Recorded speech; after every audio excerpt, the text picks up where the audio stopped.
Hi, and welcome to Travel Adventures with Island Girl, also Sailing Adventures with Island Girl.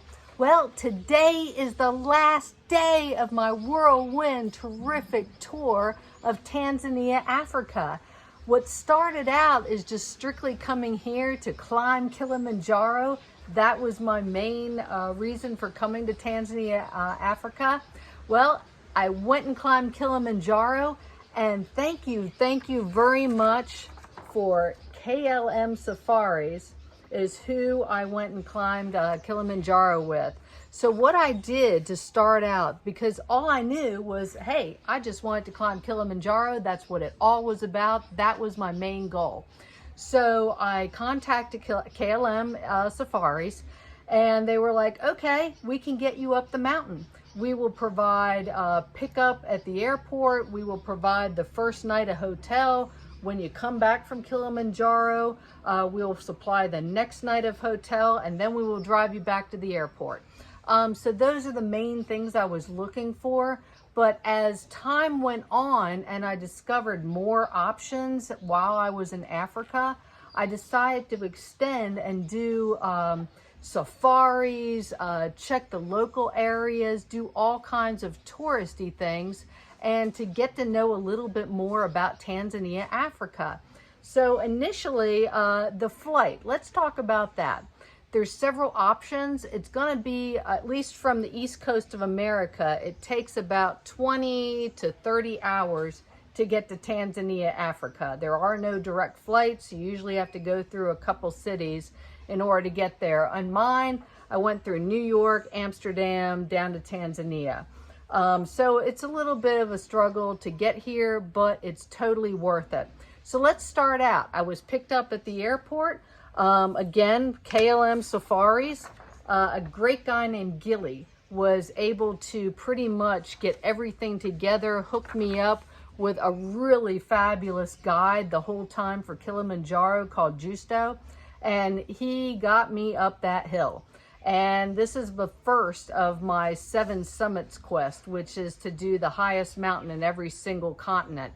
So for the next 18 months, I will be traveling around the world getting all those accomplished. But in between, I'm not just going to climb mountains, I'm going to see the countries, how everybody is, the civilizations, the society, do some touristy things, and just get the most out of doing the 7 summits quest. But anyhow, once I got in touch with Gilly at KLM Safaris, he hooked me up with my guide, my porters, everything to do Kilimanjaro. And also, I was able to do Kilimanjaro in 5 days. Yes, 5 days. Average is about 6 to 9, depending on which route you're doing. I did the Marangu route, which, yeah, at the end from base camp, from Kibo Hut, it's pretty much straight up, and it's quite a struggle from midnight up to the top, and then you have to come back, and then you have to go back to Harumbo camp. But yeah, it was definitely a struggle, but I am so happy that I summited Kilimanjaro. So that, once I was finished with that, I was ready to go relax.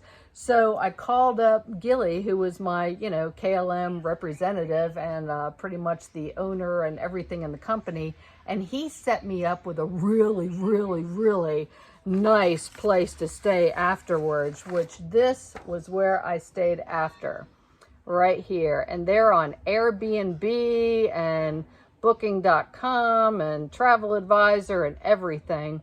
But I was able to get established here, and this is, oh my gosh, the best place I've ever stayed. This is beautiful.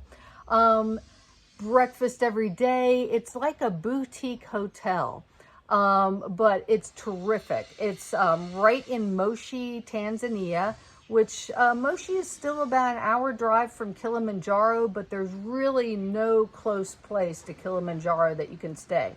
You're going to drive. So it's easy. It's good to go with a safari company who can organize everything for you, because you can't just arrive in Tanzania, Africa and say, hey, I'm going to climb Kilimanjaro and just go do it. Everybody has to have a guide. You're not allowed to just climb it by yourself.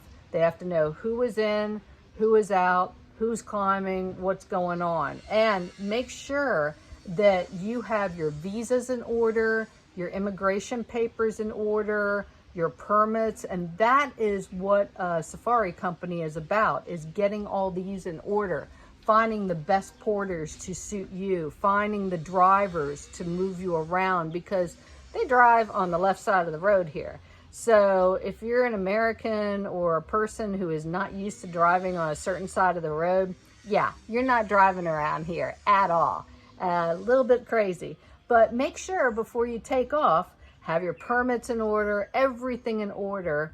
But that's what a safari company is for, is to get those things in order and find your guides. And you don't want to just arrive in Tanzania and say, hey man, I'm climbing Kilimanjaro, who can I get? You're not going to get the person off the street, because you won't have as nice of a time as I did. Anyhow, great place to stay, great accommodations, great at relaxing. It's a terrific place to stay. So then once I climbed Kilimanjaro and I came back and I stayed here for a night, I have another video on this whole place, gave you a whole tour and everything, but it's pronounced To Live Kilimanjaro Retreat, a boutique hotel, also a B&B. So when I came back off Kilimanjaro, stayed here, the owner of KLM Safaris suggested, his name's Gilly, he was like, Laura, would you like to go on a safari? I have some deals, you know, where you can just join in to other safaris that are already happening, or other groups that are already going. You can just join in if you're a single. Otherwise, if you're a double or a few people, it's no problem. He can add you in to other trips that are already going. And get this, it's not that expensive at all. Oh my gosh, it's less than $200 a day for the average. And you have a driver who will drive you out to all of these incredible safari parks. I didn't get all the way to Serengeti, which, hey, that's for next time. But I was able to get to, oh my gosh, the first one I went to, okay, let's start over. So he suggested the safari. So I said, sure. He goes, how many days would you like? We have 2, we have 3, we have 4, 5, 6, however long you want to do safari, it's available. So the whole thing is, I said, okay, I have 3 days available. He's like, no problem. Driver will pick you up.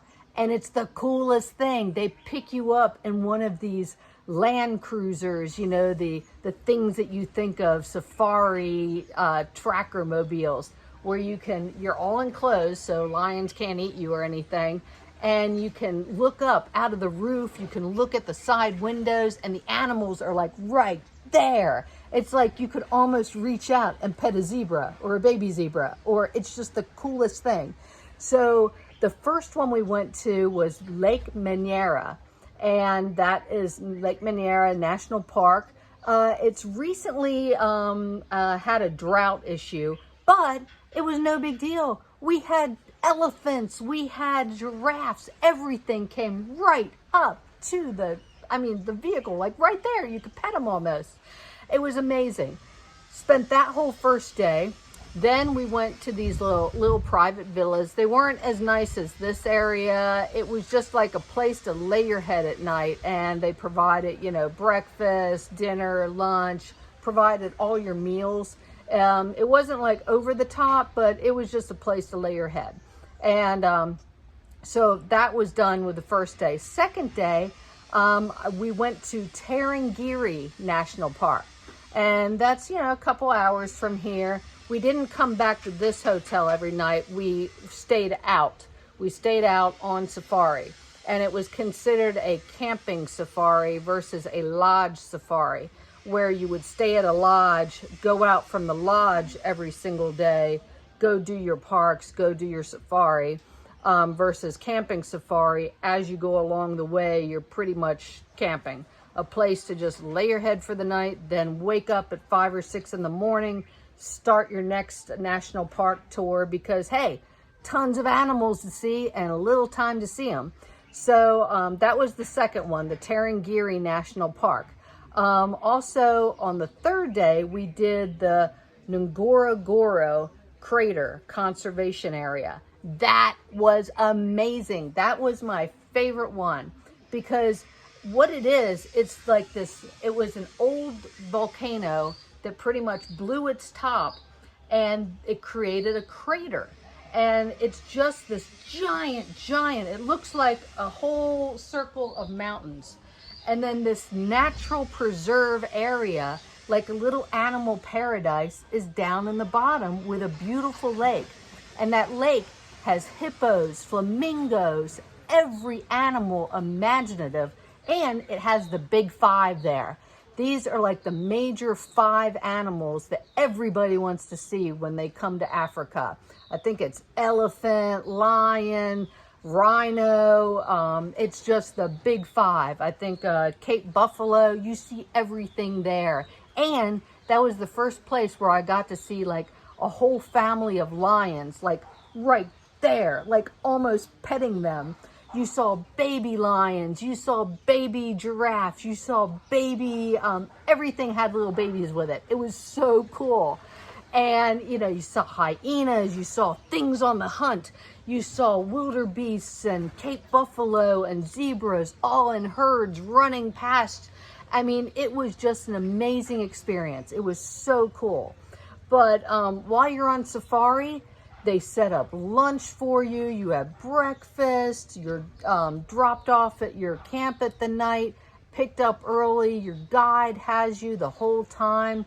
And so it's very important when you're working with guides and porters and everybody that, yes, you do pay a certain amount to get all these things done, but it's very important to tip, okay? To tip when they do a great job, to show your support and to show how you liked your safari or what your tour was that you had done. So it's very important when you're planning a great experience like this. Mine was over the course of 2 weeks when I only came to do Kilimanjaro, and then ended up seeing so much more of Tanzania than I would have had I just gone straight to Kilimanjaro. But it's important to get with a good company and a good place to stay, your accommodations. That way everybody can work in unison to get the best drivers, the best porters, the best guides, and they know what your budget is, what you're available, what you like, what would work the best with you. Also, make sure it's easier, you know, when you go with a guide for everything, because they take care of the permits, they take care of the driver, they take care of everything. Usually the water, you just can't drink any water around here. You have to have bottled water or boiled water if you're a Westerner. And they take care of your meals and everything, just driving you around, because there's not public transportation like what you're used to. Anyhow, the best thing for the end of this trip, when I came back from Kilimanjaro, I stayed here, but then I left for 3 days for my safari. And what happened was, when I came back, since I was a repeat client, the maitre d' here had the master suite villa set up for me. So let me show you what that's all about. And again, this is at To Live Kilimanjaro Retreat, which they say campsites, but it's not a place like that. It's very, very upscale. So let me just take a look at that and show you what they gave me for the villa. And also they provide so many books on everything. They have Northern Tanzania, they have Tanzania National Parks. Oh, and another thing, I didn't have time for this right now, but Zanzibar is another great place to travel to. And it's just a hop, skip, and a jump from here. And it's really easy to get over there. It's a smaller airport, so it kind of takes you into a smaller area, but Zanzibar is an island off of the east coast of Africa. And yeah, it's a great place to visit, but since I'm going to Indonesia in a few weeks, I didn't think I needed to go there. So let me show you this, oh my God, master suite villa that I was given upon my return. So here it is. This is what it looks like. And it's like a little private area where you can sunbathe over here. They have banana trees. Everything is so lush and so beautiful, and has air conditioning, hot water, TV. And remember, when you travel to a different place, it's not like home. It's not like what you're used to. So you actually have to ask, hey, does it have air conditioning? Hey, does it have running water? Does it have hot water? What's up? So this is what I was able, I mean, they were so nice here. This is amazing. So take a look. First, from the lighting, you walk in, it's just so beautiful. And yeah, I already slept here last night, so my bed's a little messed up. But check this out. In the morning, if you want coffee or anything, if you want to sit down, nice little sitting area.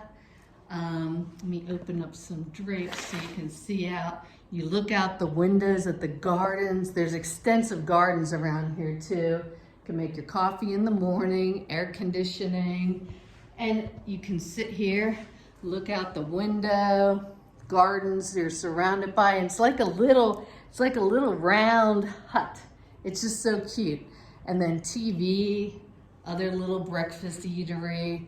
They have a beautiful wardrobe sitting here. The bed, so comfortable. It's like memory foam, great linens. I've never used such great towels here too. Absorbent right away. So let's take a look at this bathroom. Beautiful, beautiful, beautiful, beautiful. Just the woodwork on everything, amazing. And great giant mirror. And then you walk into the bathroom. Ta-da! Beautiful! Check this out. They even put like cute little accessories, things. Even if you forget your toothbrush, they have an extra toothbrush for you. Okay, toothpaste, all kinds of things. Yes, hot water, instant hot water. This is the shower area. Check this out. Large room. This is all beautiful tile. Just beautiful. And you can look outside, see all the banana trees, see the garden while you're taking a shower. And this is just beautiful.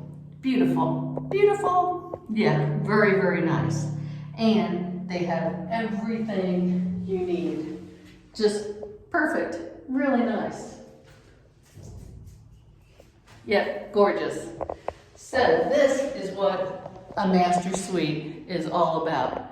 Just awesome architecture, awesome extras, everything. The lights, really, really nice. Just off and on, really easy. But this is what it's about. Beautiful. Beautiful. And in the States, oh my gosh, this whole master suite villa would have been so expensive. Here, it's like, I think less than a couple hundred a night, and it's just amazing service here too.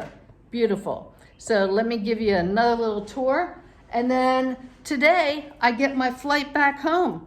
So I leave at like, right now it's about 1 o'clock in the afternoon. I don't have to leave until 4. But they told me, hey, Laura, take a late checkout, take your time. I had the best breakfast omelet ever. So let's come out and see a little more. And just, I was so impressed with the accommodations. This is just such a beautiful place. And the staff and personnel who are here just really, really care about their customer. And so this is part of where I stayed. And these were actually the main players in the whole thing. This is Gilly. He is in charge of KLM safaris. Very nice. He set me up with the initial safari and the trip to Kilimanjaro, my drivers, my porters, my excellent guide, Justo, sorry, messed up his name again. And then this is Victoria. Hello. And she is pretty much the concierge, the maitre d', the all-around great person for Tulivu Kilimanjaro retreat. Yep. In Moshi. In Moshi, Yeah. Moshi, Tanzania. So, in ending, this has been Travel Adventures with Island Girl in Tanzania, Africa, ending up my 2-week whirlwind tour, doing Kilimanjaro and safaris and everything I could possibly fit in 2 weeks in Tanzania, Africa. Have a great time also sailing adventures with Island Girl, and I hope to see you soon. And if you have any questions, just comment or reach out to me and I can hook you up with anybody to be able to afford and to start making your plans for this type of adventure. See you guys on the mountain soon.